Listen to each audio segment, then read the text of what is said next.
Hello friends, welcome to pebbles. మన నేటికి చేయపోయేది జంతికలు.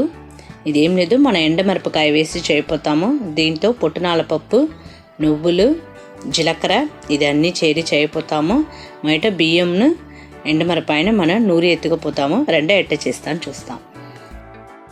దీనికి కావాల్సిన చూస్తారంట బియ్యం, మన వంట బియ్యం ఒక 1/2 కిలో ఎత్తుండా, దాన్ని నానపెట్టేసి ఒక 10 ఎండుమిరపకాయ. మన ఎండుమిరపకాయను వచ్చి అట్టనే డైరెక్ట్గా మన గ్రైండర్లో వేయని మాలదు. దానివల్ల దాన్ని మిక్సీలో నూరేసి మళ్ళీ మనం గ్రైండర్లో వేసి నూరపోతాము. బియ్యం గ్రైండర్లో దా నూరపోతాము. దీనికి ఒక 175 గ్రామ్ పుట్నాల పప్పు ఎత్తుంట, దాన్ని కూడా మిక్సీలో నూరేసి మనం జల్లడం పెట్టి ఎత్తి పెట్టుకునాల. వెన్న ఒక 80 గ్రాము, కావాల్సిన ఉప్పు, నువ్వులు, ఇది వంట సోడా కొద్దిగా, జీలకర్ర ఒక చెంచా, ఇంగువ పొడి ఒక సగం చెంచా చాలు. మనం ఇప్పుడు బయట బియ్యాన్ని గ్రైండర్లో వేసి నూరపోతాము. దానికి ముందు ఎండుమిరపకాయని మనం మిక్సీలో వేసి బాగా నూరేసి మళ్ళీ దానిని మన గ్రైండర్లో వేసి 2 చేరి మనం రుబ్బుకుపోతాము. దాని తర్వాత పుట్నాల పప్పుని మనం మిక్సీలో నూరేసి బాగా దాన్ని కూడా చల్లడం పెట్టి ఎత్తి పెట్టుకుపోతాము. చూడండి, గ్రైండర్లో కొద్దిగా నీళ్ళు పోసుకోండి, నిండా నీళ్ళు వద్దు.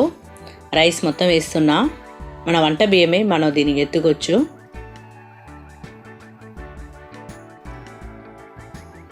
ఎండుమిరపకాయ దీంతో వేస్తాం ఎదుగదు, దానికోసమే మనం దాన్ని వేరగా మిక్సీలో వేసి నూరేసి వేస్తున్నా. అప్పుడే మనకు బాగా మెత్తగా అరపడుతుంది. చూడండి, కావాల్సిన ఉప్పు ఇంకా కావాలంటే కూడా మనం వేసుకోవచ్చు. చూసేసి మనకు కావాల్సిన ఉప్పు మళ్ళీ కూడా మనం యాడ్ చేసుకోవచ్చు. బాగా మెత్తగా నూరండి. చూడండి, ఇలా ఇదే కరెక్ట్గా ఉంటుంది మెత్తగా. ఇప్పుడు నేను గ్రైండర్ ఆఫ్ చేసేసి పిండి ఒక గిన్నెలో ఎత్తి పెట్టుకుపోతాను. చూడండి, పిండి ఎత్తి పెట్టేసి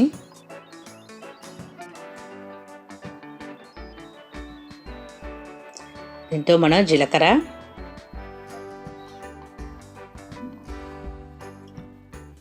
నువ్వులు,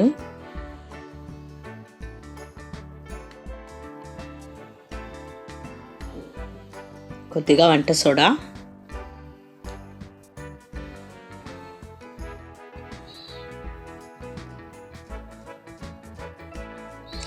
దీంతో మనం జల్లడం పెట్టిన పుట్నాల పప్పు పొడి చేసి పెట్టుండాను, అది కొద్దిగా యాడ్ చేసుకోండి. యాడ్ చేసి అట్ట పిసుకుతూ ఉండండి. ఇది మొత్తం వచ్చి మనకి ఇప్పుడు ఒక 1/2 కిలో బియ్యానికి ఎంతనో అదా. మీరు ఇప్పుడు స్టార్టింగ్ మీరు చేయాలంట ఒక 1/2 కేజీ బియ్యం కూడా ఎత్తుకుని దానికి తగినట్టు పుట్నాల పప్పు అంట 75 గ్రామ్ అలా రేషియో పెట్టి చేసుకోండి. కొద్దిగా మనకు ట్రై చేసేదానికి అలా కూడా మనం చేయవచ్చు. నేను వచ్చి నేటికి 1/2 కేజీ బియ్యం ఎత్తుండా.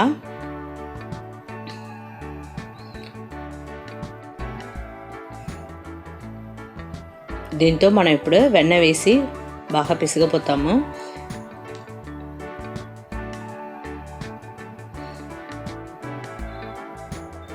చూడండి, వెన్న కూడా నేను మొత్తం వేయలేదు, దీంట్లో సహంగా వేస్తున్నా. ఏంటంటే మనం ఇది నూనెలో వేసేటప్పుడు, మన జంతికలు పిండేటప్పుడు నూనెలో వేరగా పోయేసిన నిండా ఎక్కువగా వేస్తా. దానివల్ల నేను ఒక 30 గ్రామ్ వేస్తుండా ఇప్పుడు వెన్న. అది కూడా వేసి బాగా పిసుకండి. పిండిని బాగా మెత్తగా రావాల పిండి.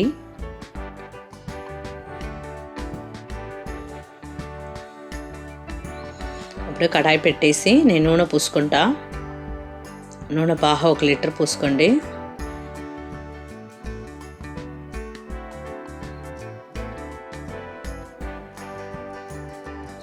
నూనె బాగా కాంగేదానికి మునుపు మనం జంతికలు వేయకూడదు. నూనె బాగా కాంగిన తర్వాతనే వేయాలి.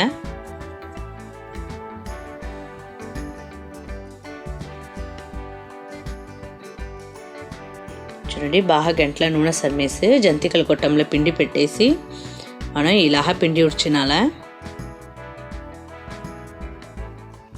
నూనె బాగా కాంగని దాని తర్వాతనే మనం వేయాలి, కాంగేదానికి మునుపు వేయకూడదు.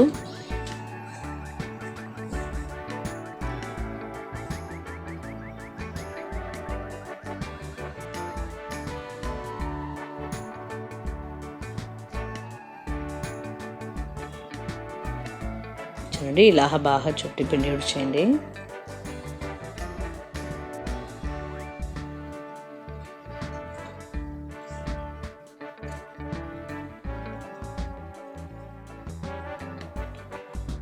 నూనె బాగా కాగింది. మైట మనం ఒక 2 వేసి మనం ట్రై చేస్తాం.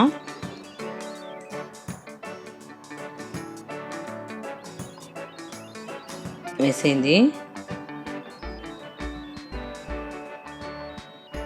మెల్లిగా తిప్పిడియండి.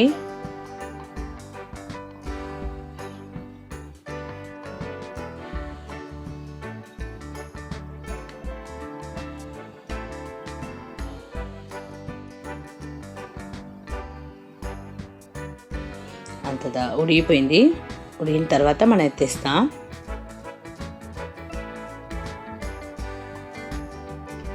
ఒక తట్టలో టిష్యూ పేపర్ వేసి మనం మురుకులు ఎత్తి పెట్టుకోవచ్చు. ఇలాగనే మనం పిండి అన్నీ మొత్తం వేసి ఎత్తి పెట్టుకుపోతాము.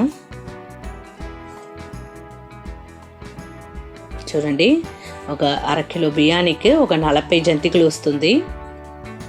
బాగా రుచి అయిన జంతికలు రెడీ. మీరు కూడా ఇంట్లో ట్రై చేసి చూడండి. ఈ వీడియో నచ్చుంటా షేర్ చేయండి, లైక్ చేయండి, మర్చిపోకుండా మా ఛానల్ సబ్స్క్రైబ్ చేయండి.